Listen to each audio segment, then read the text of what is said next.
ራሄል አተረጋጊ ድሃይት ሰንበዲ ካለክና መጽኢና በተአምስም ባደ አስለዘ ደንገ ጸቶ ከረጋጋ አፈተንም አቃልቦ አካኺባ ኮፍ በለትሞ አፍቲ ጻዳ አክጥምቶ ጀመራት መልሱ ፈጽሞ የተዋሐጠላን ጽቡጌር ካንገረኒ አንተ ክትገብራለዋ ምስ በለቱ የአዳዋ አጣሚራ አትራሄላ ምስም ባዳ ተሐቶ አይተረሰ እንዲ በሊ ደጊሙ ከሐርአ ስለዘደለ ቁርብ ሕስብ አበልሙ እዚ ዓስ ለአል አቅሚያ ነካል ሕተት ምስ በላ ጻር እንዳበለድአ ካብቲ ቤት ቁርሲ ናይ ኢዳ ቦርሳኣ ከማን ከሓዘት ገዲፋቶ ወጸት እዛ ጓል አቢዳ ይመስልን እንዳበለ ሸማ እንዳጸወአ ጎዩ አርከባሞ አትራሄላ ንዕባ ዝኩሉ ምሳይ ክትበልዒ ተሓንጢቐ መጽያሲ ብኢዳ ሒዙ ደኣ ክመልሳ ፈተነም ግደፈነ ኸይደላ ወጠጥ እንተብዛሕት እኳ ድሓንኢ ጥራሕ ኢሉ ጎቲቱ ደኣ ሒዝዋ ኣትዩ ኮፍ ከም ትብል ገበራ ኣላ ራሄላ እንታይ ጸርጸር ዘብላለኪ ብዛዕባ ተፈልጥያ ስብዶ ኣይኮንክን ሓቲትክን ዋላስ ብዛዕባ ኸዩ ሂሩ ምስ በላ እንታይ ምልከተካስከ ምሽ ንገረኒ ተባሒልካ ኣቢኻ ሕጂ ስቕልካ ጥራሕ ኣብላኣና ገለ ክብላ ተስፋ ገይራ ስለ ዝነበረት እያ ማዕረከን ድኡ ናይብልባ ሓሪቃም ግደፈሙ ንሱ ሓንቲ ሕቶዶ ክሓተካ ፍቕሪ ንኣኻ እንታይ ማለት ኣንጻር ፀወታ ፍቕሪ ምስ በለቶ ኣትራሄላ ሰብ ረኺብኪ ድኺ ንኣይ ፍቕሪ ገለመለ ኢልኪ ተሓተኒ ኣነ ብሂወተይ ሙሉእ ፍቕሪ ሒዙኒ ስለ ዘይፈልጥ ፍቕሪ እንታይ ምዃኑ ክነግረካ ይክእልኒ ምስ በላ ሃራይ ሓንቲ ጓል የፍቀራካ እንተትብለካስ እንታይ ምስ በልካያ ምስ በለቶ ኣላ ራሄላ ሰብ ርኢኸ ግዳ ዘይተፍቅሪ ነበርኪ ንኣይሲ እንታይ ኣሪኣትለ እንዳበለ ምስ ነብሱ ምስ ሓተተኒ የርክበሉ ምስ በላ ክላስ ኢልካ ኢኻ ንስኻ ጥራሕ ኣብላኣና ኢላ ስቕ መረፀት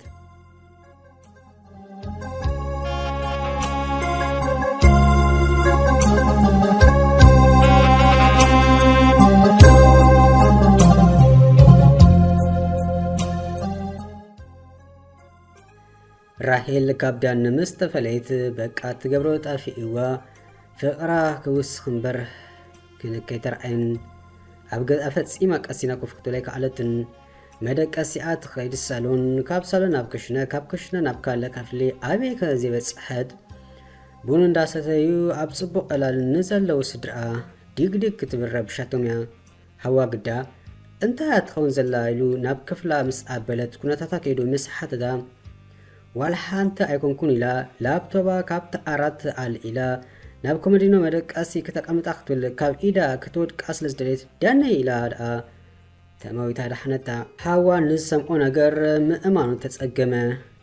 ናይ እንዳመንዳን የኸዚሉ ከፋጠላውን ጀመረ ዋላ እኳ ኣይወፃን ኢላ ክትካሕድ እንተፈተነት የግዳ ሰሚዕክ እንደኢሉ ምስ ኣጨነቃ ግዳ ዝፈቶ ሰብ ኢላ ተገላገለት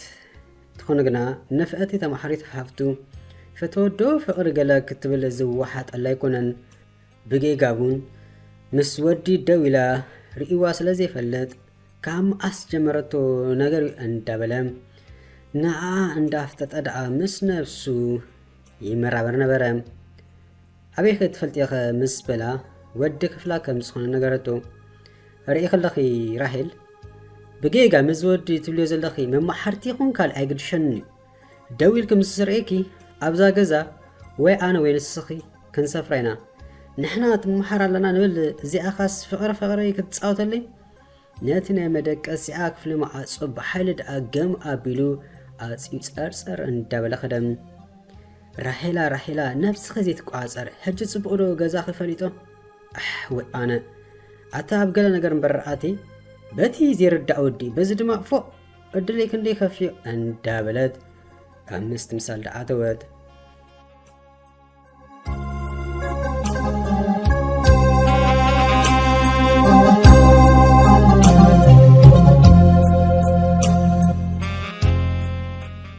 ራሄል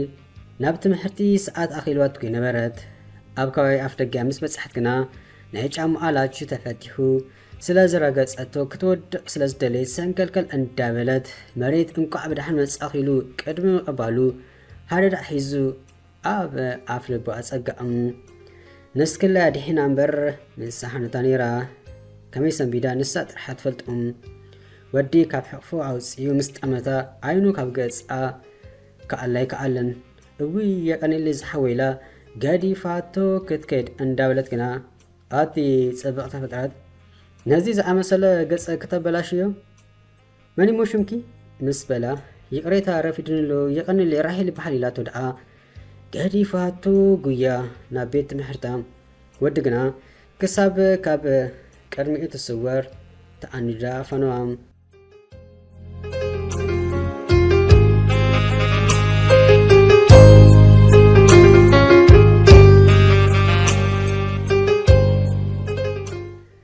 ራሄል ካብ ትምህርቲ ተፈዲሳ ምስ መሓዙታ እንዳሰሓዓት ካብ ካንሸሎ ወፅያ ቁር ምስ ሰጎመት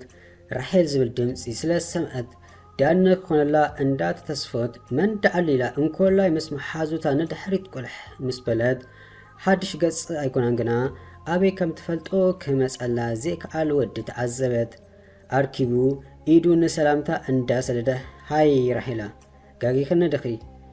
ከማን ክትወድቂ ክትብሊ ዘዳሕምክኺ ምስ በላ ኣተሓቅኻወ ሽዑ ምስ ልበይ ዘይነበርኩ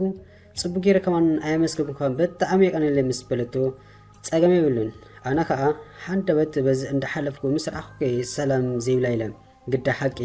ክትፍደስ ክጽበያ ጸኒሑ ብሓንሳብ ልቡ ምሽት ኣቢላቶ ያ ኣከዳድንኡ ሪእን መሓዙታ የድንኦ ስለ ዝነበረ እንታይ ይብላሉ ገዲ ኣይግበራሉን እሞ ሓንሳብ ዶ ክዛረበክ ምስ በላ ንመሓዙታ እንዳጠመተ ደሓን እተዋ ይበላሉ እሞ ራሄላ ኣነ ዮናስ እንደይ ዝበሃል ሻይ እንተዘስተይኪ ደስ ምስ በለኒ ምስ በላ ፍቃደኛ ስለዚ ኮነት ሓራይ ክትብሉ ወደሌትን ተመሓሪት ከም ዝኾነት ጊዜ ከም ዘብላ ከተረድኦ ፈተነት ከሸግራው ኣይደለይን ጽቡቕ ሌላ ኢልዋ ደኣ ገዲፋ ኸደም ነመሓዙታ ምስ ዓርከበተን ዋው ሕጂ ኣቐንኪ ረኺብኪ እንዳበላ ፈሸኽሸኽ ምስ ኣብዝሓላ እንታይ ማለት ክንይኽን ምስ በለተን ርኢኺ ዶ ንሱን ጽፈቱን ወድስ ርኢኽለኺ ከምዚ ወዲ ጽፉፍ እንተኾነ እምበር ከም በዓል ዳንኤል እንተኾይኖም ሲ ትራፈና ይዘብል ምስ በለስ ሰምሓር ሰብ ብውሽጡ እምበር ብደጊኡ ኣይፍረድን ክበሓል ኣይሰማዕኽን እንደኽን ክዳን ኣጻዓዲ ውሽጡ ባኮ እንተኾነኸ ምስ በለታ ክደፍና እንዶ ራሄላ ካብቲ ኣፍቂርከ ዘለኺ እዚ ብሚእቲ እጽፊ ይበልጽ ኣበይ ከትፈልጥ ምስ በለት ልዋም ኩሉ ዘጋጠማ ነገር ምስ የለለተን ንጽቡኪ መሓዛይ ካብቲ ኩሉ ዝሓልፍ ዝነበረ ሰብ ኣብኡ ምዕላብኪ ገለስ ኣላታ እንዳብላድኣ ክሸራሸርዓ ጀመራ ንሳ ግና ብጀካ ንዳኒ ንካልእ ዝኸውን ልቢ ዘለዋ ኣይትመስልን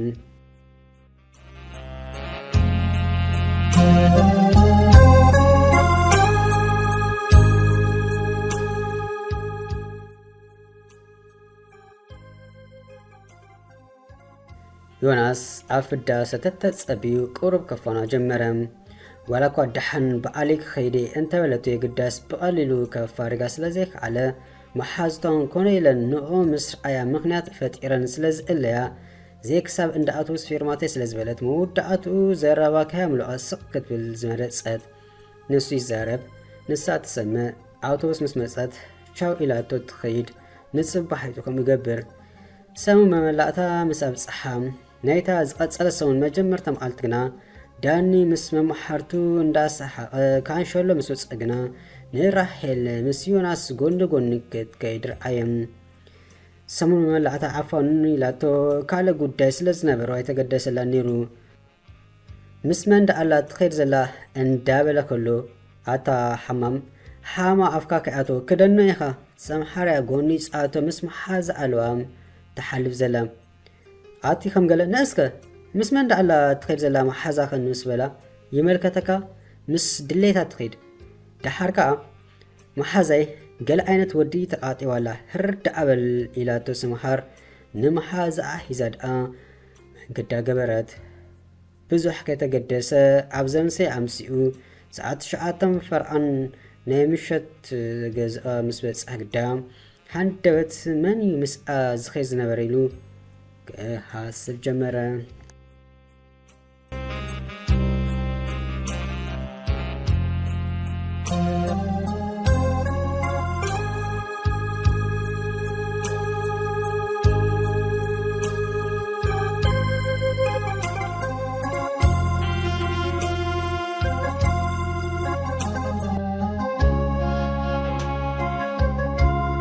ክድቀስ እንተበለ ፈጺሙ ድቃስ ክወስዶ ኣይከኣለን።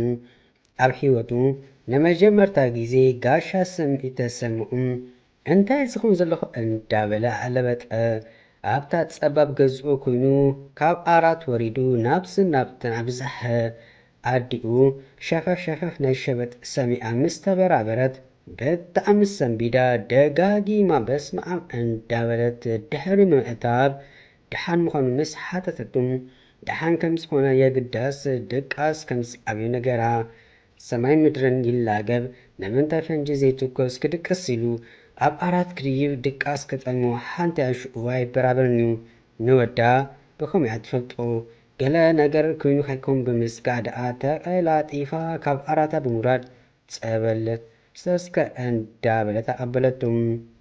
ድሓን ከም ዝኾነ ክድቅስ እኳ እንተሓበራ ከምዚ ዘይፈልጠ ከኢላ ደኣ ኣስተየቱ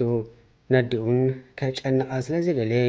ዋላ እኳ ድቃስ እንተዘይጠለሞ ኣብቲ ዓራት ኮይኑ ጠንከላዕላ ምባሉ ቀጸለ።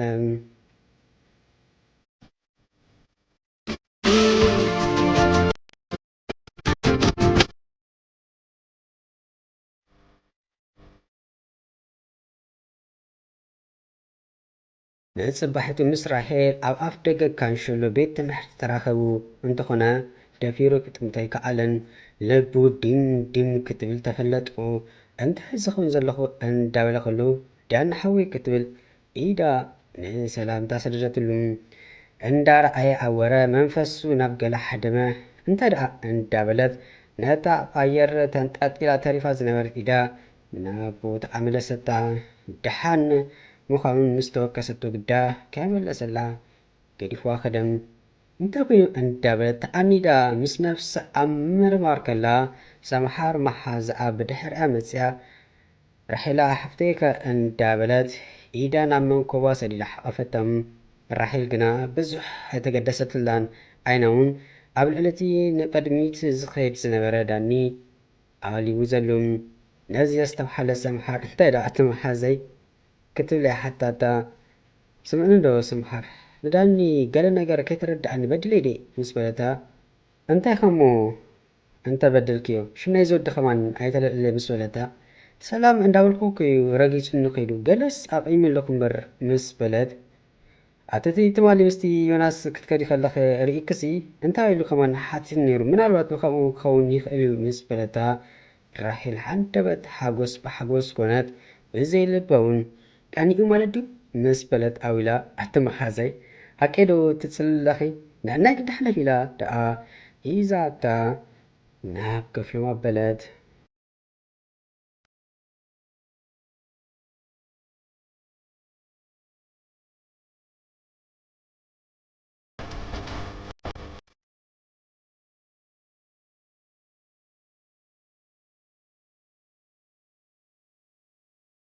ዳንሰው ሙሉእ ከዘረባኹን ደፊሩ ክጥምት ኣይከኣለን። ልቡ ግና ንኣከክር ልዕል ንቡር ይዝሓርም እንታይ ዝኸውን ዘለኹ ኢሉ ምስ ነፍሱ ተመራሚሩ ኣብ መወዳእታ ዝበፅሖ ነገር እንተሓልዩ ኣብ ፍቕሪ ከም ዝወድቐ እዩ። ንፈለማ ግዜ ብልቢ ጓል ኣንስተይቲ ተገዚኡ ንቕድሚኡ ዝነበረ ወዲ ዘርባዕባ ክብል ጀሚሩ ናይ ብሓቂ ዘፍቀረት ልቢ ነቲ ዘፍቀረቶ ሰብ ምስ ትርኢ ፍሉይ ባህርያ ተርእየኒ ዝበሃል ብግብሪ ኣመስከረ። እንተኾነ ግና ንኣ ዝበቀ ሰብ ከምዘይኮነ ንነፍሱ ስለ ዝእምን ፈጺሙ ክወሓጠለ ኣይኮነን። ራሒል ብወገና ዋላ እኳ ክትዛረቦ ፃዕርታት እንተካየድ ግና ክእሰልጥ ኣይከኣለን። በቲ መሓዝኣ ዝበለተ ነገር እንተኾይኑላ ሕጉስቲ ግና ብካልእ ኣይኮነ ስለ ዝፈርሐት ብጣዕሚ ተጨኒቖም ትገብሮ ጠፍኦም። ከም ዓመል ዮናስ ድሕሪ ፈዳሰ መፂ ከፋኖ ክብል ሰባለኒ ኣይጥቐኒ ኢላቶ ዝወለደት ክትወልድ ስለ ዝበለት ተኺላ እንዳዳኒ ገዝአ ላኸደት ብሓንሳብ ተፈዲሶም ክንሶም ንሱ ግና ብኡ ኣቢሉ ክኽብል ገዛ ኣትወን ኣዲኡ ከም ጓላ ስለ ትሪኣ ንሱስ ኣበይ ከይመፅእ ኪድኣ ገዛኺ እንተበለተኳ ከይመሰላ ኣይከድን ኢላ ደኣ ቅበፀት። ወዳ ጽቡቕ ከምዘየለ ትፈልጥ እያ። ንራሒል ምስ ረኣታ እውን ከምኡ እዞም ሰባት ደኣ እንተይም ኣትዮም ከም ምባሉን ኣደይ ወዓለትን ኣቲ ራሒል ጓለይ ሰዓት 7 እምበር ኮይኑ ንዕመጃሕ ገዛ ኺዲ ሕጂ ኣይክመፅን እዩ ምስ በለታ ድሓን ማማ ስቕበላ ጥራሕ ወድኽን ዝገበሮ ኣይፈለጥክን ነዛ ሰላምታው ገጽከልየኒ ኣነስ ገጽ ዝኽላእ ሰብ ደ እስካ ማማ መስክራ ምስ በል ኣላ ራሒል ጓለይ ካብ ዝወዲ ራሓቒ ኣይጠቕመክን ይብለክ ኣለኹ ራሓቒ ዛጓለ ትርእየ ደለኺ ከማን ንሳኺ ምስ ለገበ ይሓይሽ እምበር ተማሓራይ ተባሂሉስ ሽጋራ ይስሕብ ቁርብ ከይልክመክ ኣትበርክቲ ጓለይ ምስ በለታ ናይታ ሽጋራ ከም ዝገድፋ ክገብር እየ ብኡስ ክሰና ምስ በለት ኦሮማይ እዛ ቆልዓ ክትሰምዓኒ ኣይትኽእልንያ ስለ ዝበለት ስቕ ክትምረፀት እንተኾነ ሰዓት 00 ሰዓት 8 ክትብል ተዳሓየት ኣዲኡ ብጣዕሚ ተጨነቐት እምበርከ ወለዳ ከሻኣሉ ስለ ዝተሰከፈት እያ በቲ ሓደ ድማ ጓልን እሞ ከዓ ተመሓሪትን ብእዋኑ ገዛ ክትኣትዩ ዘመልክዓላ ስለ ትብል ኣቲ ጓለይ ንእኽዲ ገዛኺ ክትብላ እንዳበለት ከላ ግና ወዳ መፂኡ ስለ ዝገላገላ ሕጉስ በለት በል ኮፍ ከበልካ ገዛ ኣብፃሕያ ምስ በለቱ ኣዲኡ ገዝኡ ክትፀንሖ ተፅቢ ስለ ዘየው በስምባደ ልቡና ጢራ ክትወፅእ ቆርቢ ተሪፍዋ ንመን እዩ ዘብፅሑ ናይ ቤኸ ዘብፅሑ ንመን ከብፅሓ ከይተረድኦ ኣድራጋ ሕቶታት ፍነወ ኣታ ቆልዓ ሃይምካ ዳሕ ሰብ ዝብለካ ግዳዘይ ትሰምዕ ነዛ በርክቲ ጓሌን በር ንመን ደኣ ንዓኻ ክፅበ እንድያ ተካላ ምስያ ብሓደ ዶ ኣይኮንኩም ከትመሃሩ ዋላስ ክትኩሉ ኢኻ ውኢልካ ምስ በለቱ ከይመለሰላ ኣርክብኒ ዝብል ትእዛዝ ኣመሓላሊፉ ንደገ ወፀ ዘይንኡ ክትፅበ ፀንሐ ድሓን ሕዳራ መማ ምባል ቦርስኣ ልዒላ ደኣ ርከበቱ እንትኾነ ግና ኣብ መንጎኦም ስቕታ ነጊሱ መንገዲ ንቕድሚት ተተሓዝቡ ቁሩብ ፀንሒ ኢላ ግና ስማዕን እንዶዳኒ ዝበደልኩኻ ነገር ኣሎ ድ ይርዳእካ ደሎ እምበርከ ከቲትካኒ ኮይኻ ዘለኻ ምስ በለቱ ቤን ኣብ ሸዓ በፂሓ እንዳመላሓሱ ተለኪታ ከሚል ሰለይተ ሰምዐን ኣተናሓከ እንታይ ክትኾን ዘለኻ ምስ በለቶ እንታይ ኮነ ይለክደ ኢሉ ስቕበለ ስለምንታይ ኻ ትኸተኒ ዘለኻ ምስ በለቶ ዘይትገድፍኒ ራሒላ እንታይ ኸ ትጎፃጎፅኒ ዘለኺ ምስ በላ ሓቃ ከይነገርካኒ ኣይፍኖከ ንገረኒ ኢላ ብኢዱ ከሮ ኣቢላ ዶ በለቱ ስለ ፀላእኹ ምስ በላ ሓቂ ተዛረብ ከምኡ ከም ዘይኮነ ርድኡ ሃከ ግዳ ንገረኒ ፈቲኻኒ ዲኻ ኣፍቂርካኒ ዋላስ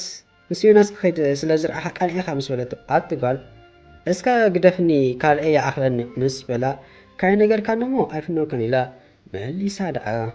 ከረው ኣቢላ ሓዘቱ